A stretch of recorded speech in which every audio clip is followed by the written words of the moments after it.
दोस्तों इस साल का पडलिंग सीजन आने ही वाला है जिसमें बहुत सारे किसान भाई रोटावेटर खरीदेंगे, लेकिन उनमें से कुछ ज्यादा होशियार लोग जायरोवेटर खरीदेंगे।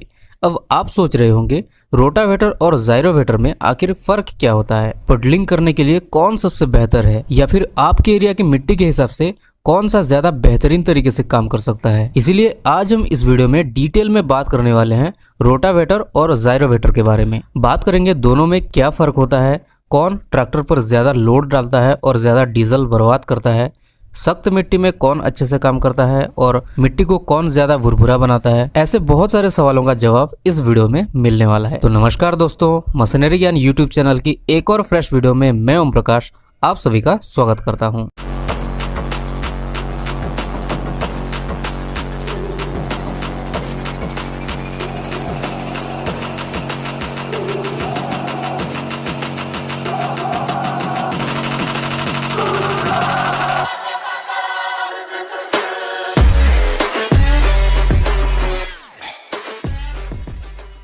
दोस्तों सबसे पहली बात तो यह है कि जायरोवेटर जैसी कोई चीज़ होता ही नहीं है।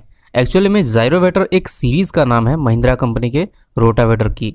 जैसे महिंद्रा जायरोवेटर ZLX प्लस, यानी जायरोवेटर कोई प्रोडक्ट नहीं है, ये बस महिंद्रा की एक मॉडल का नाम है। यानी कि रोटावेटर तो होता है लेकिन जायरोवेटर जैसी कोई भी प्रोडक्ट नहीं होता है। लेकिन बहुत सारे लोग ये सोचते हैं कि रोटावेटर में कम ब्लेड होते हैं और जायरोवेटर में ज्यादा ब्लेड होते हैं। मान लीजिए कोई अगर 6 फीट का रोटावेटर को हम एग्जांपल के तौर पर लें तो 6 फीट रोटावेटर में अगर 42 ब्लेड है तो वो रोटावेटर है, वहीं अगर उसमें 54 ब्लेड है तो वो जायरोवेटर है। बहुत सारे लोग जो है यही सोचते हैं, लेकिन ये गलत है। हाँ, ये बात सच है कि रोटावेटर दो टाइप के होते हैं। एक होता है हैवी ड्यूटी रोटरी टिलर और दूसरा होता है light duty rotary tiller. Heavy duty rotary tiller में कम संख्या में ब्लेड पाए जाते हैं, वहीं लाइट ड्यूटी रोटरी टिलर में ज्यादा संख्या में ब्लेड पाए जाते हैं। अब आइए कुछ सैंपल देखते हैं।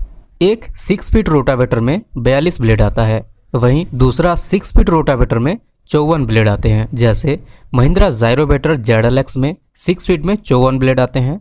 शक्तिमान रेगुलर लाइट सीरीज में 6 फीट रोटावेटर में 54 ब्लेड आते हैं। मैसियो के गैसवर्डो विराट सीरीज में इसमें भी 6 फीट के रोटावेटर में 54 ब्लेड आते हैं। ऐसे काफ़ी सारे कंपनियां हैं जो छोटे साइज के रोटावेटर में भी ज़्यादा ब्लेड देते हैं। ज़्यादा ब्लेड वाले रोटावेटर खास तौर पर उन जगहों के लिए है जहां मुलायम मिट्टी या मध्यम मिट्टी पाई जाती है। ये रोटावेटर वेटलैंड और ड्राई लैंड दोनों के लिए सर्वोत्तम है, लेकिन ये हार्ड मिट्टी के लिए बिल्कुल भी सही नहीं है। वहीं अगर बात करें 6 फीट में 42 ब्लेड वाले रोटावेटर की तो ये रोटावेटर ऑलराउंडर है। खास तौर पर सख्त मिट्टी के लिए बढ़िया है।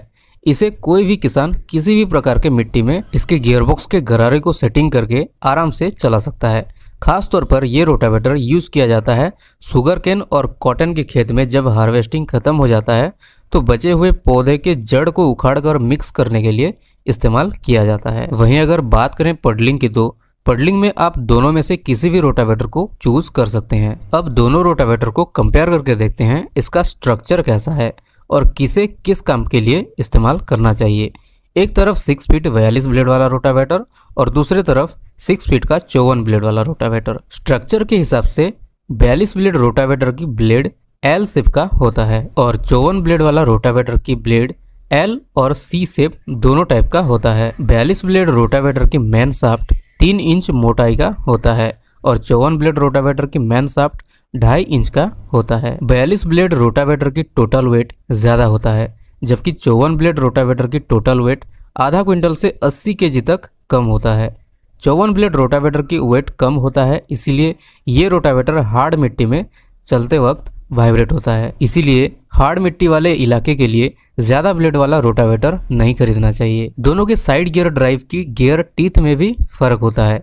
42 ब्लेड वाले रोटावेटर में 20, 35, 28 का टीथ रहता है और 54 ब्लेड वाले रोटावेटर में 20, 35 और 30 का टीथ रहता है। तो ये फर्क होता है सेम विड्थ के ज्यादा ब्लेड वाले और कम ब्लेड वाले रोटावेटर में। कंक्लूजन में अगर हम बताएं तो जिस एरिया के मिट्टी नरम होता है या फिर मीडियम साइज का होता है, जैसे कि यूपी, हरियाणा, पंजाब इलाके के एरिया में ज्यादा ब्लेड वाले रोटावेटर खरीदना चाहिए, जिससे ट्रैक्टर पर ज्यादा आरपीएम भी देना नहीं पड़ेगा और मिट्टी भी ज्यादा भुरभुरा हो पाएगा। वहीं अगर बात करें जिस इलाके में काली सख्त मिट्टी पाई जाती है जैसे कि महाराष्ट्र, तमिलनाडु, उड़ीसा, छत्तीसगढ़ और झारखंड जैसे इलाके के लिए कम ब्लेड वाले रोटावेटर खरीदना सही रहेगा। इससे रोटावेटर ज्यादा वाइब्रेट भी नहीं होगा, बैलेंस होकर चलेगा और ट्रैक्टर पर ज्यादा लोड भी नहीं पड़ेगा और रोटावेटर के अंदर मिट्टी भी ज्यादा नहीं फंसेगा। वहीं अगर बात करें पडलिंग की, तो पडलिंग के लिए सबसे बेहतर तो ज्यादा ब्लेड वाले रोटावेटर होते हैं, क्योंकि ज्यादा ब्लेड होते हैं इसीलिए मिट्टी को ज्यादा पीस पाते हैं। दोस्तों, रोटावेटर को और भी अच्छे से समझने के लिए